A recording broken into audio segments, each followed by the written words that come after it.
नमस्कार, मैं हर्ष चौधरी और आप देख रहे हैं राष्ट्रवाणी। तो आइए बात करते हैं आज के मुख्य समाचार में देश भर की तमाम बड़ी खबरों पर नजर डालते हैं। अभी तक इस वीडियो को लाइक नहीं किया तो लाइक करके चैनल को सब्सक्राइब जरूर करें। भारत और अमेरिका ने एक अंतरिम व्यापार समझौते का ढांचा जारी किया है, जिसमें अमेरिका ने भारतीय निर्यात पर लगाए गए अतिरिक्त टैरिफ को 18% तक घटाने पर सहमति दी है।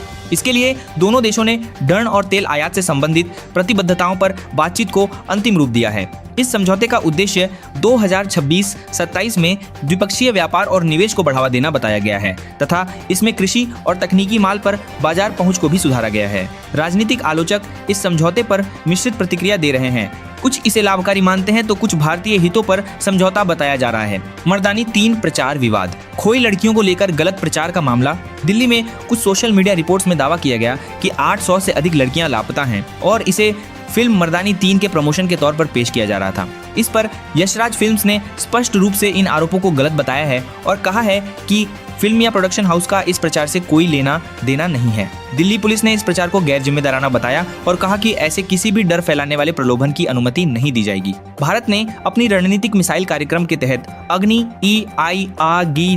EI मध्यम श्रेणी की बैलिस्टिक मिसाइल का सफल परीक्षण किया है। रक्षा विशेषज्ञों के अनुसार यह परीक्षण भारत के रक्षात्मक क्षमताओं और विश्वसनीय तकनीक का परिचायक है। यह मिसाइल लंबी दूरी पर निर्धारित लक्ष्य पर सटीक वार क्षमता के साथ भारत की रणनीतिक आवश्यकताओं को पूरा करेगी। इससे रक्षा क्षेत्र में आत्मनिर्भरता और तकनीकी मजबूती के संकेत मिलते हैं। इसी सीमेंस टी20 वर्ल्ड कप 2026 के लिए भारतीय तेज गेंदबाज हर्षित राणा को घुटने में चोट की वजह से टूर्नामेंट से बाहर कर दिया गया है। बीसीसीआई ने आज पुष्टि की है कि मोहम्मद सिराज उनकी जगह टीम में शामिल होंगे।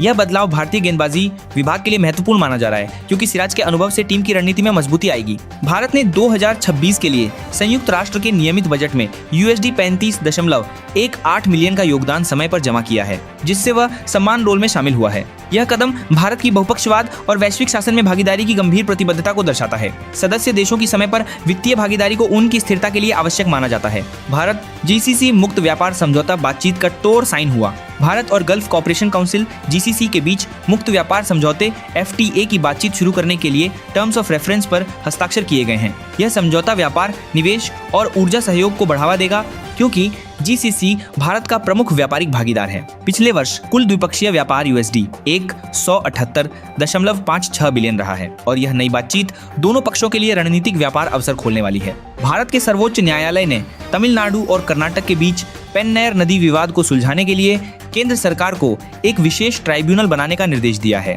यह कदम लंबे समय से चले आ रहे जल संघर्ष को कानूनी और व्यवस्थित तरीके से निपटाने के लिए है। न्यायपालिका का मानना है कि इससे राज्यों के बीच समन्वय और जल संसाधन का न्यायसंगत वितरण सुनिश्चित होगा। आंध्र प्रदेश सरकार ने छोटे कारोबारियों की वित्तीय प्रबंधन को आसान बनाने के लिए पिल्लू AI नामक आवाज आधारित बिलिंग और अकाउंटिंग ऐप लॉन्च किया। यह स्थानीय भाषाओं में कार्य करता है और उपयोगकर्ताओं को बिना तकनीकी ज्ञान के ही वित्तीय रिकॉर्ड तैयार करने की सुविधा देगा। MSME क्षेत्रों में इससे डिजिटलीकरण और पारदर्शिता को बढ़ावा मिलेगा।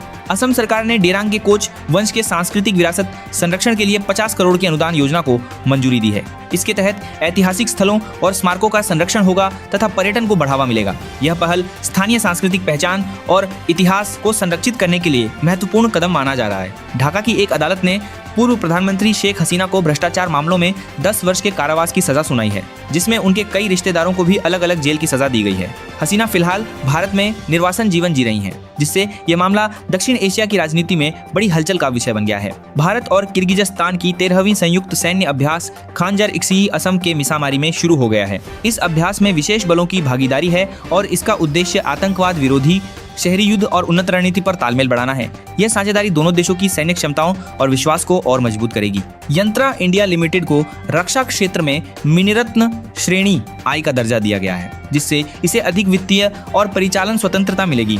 यह निर्णय रक्षा उत्पादन में आत्मनिर्भरता को मजबूत करेगा और PSU के निवेश और आधुनिकीकरण को गति देगा। दिल्ली इंटरनेशनल एयरपोर्ट को वर्ष का सर्वश्रेष्ठ एयरपोर्ट का खिताब मिला है, जबकि हेल को आत्मनिर्भर भारत में उत्कृष्ट योगदान के लिए पुरस्कृत किया गया। यह सम्मान भारत के एविएशन सेक्टर में प्रतिस्पर्धा और सेवा गुणवत्ता को बढ़ावा देगा। एयर इंडिया ने 20 बोइंग 737-8 और 10 बोइंग 737-10 के नए ऑर्डर दिए हैं, जिससे नए यात्री जहाजों की फ्लीट और मजबूत होगी।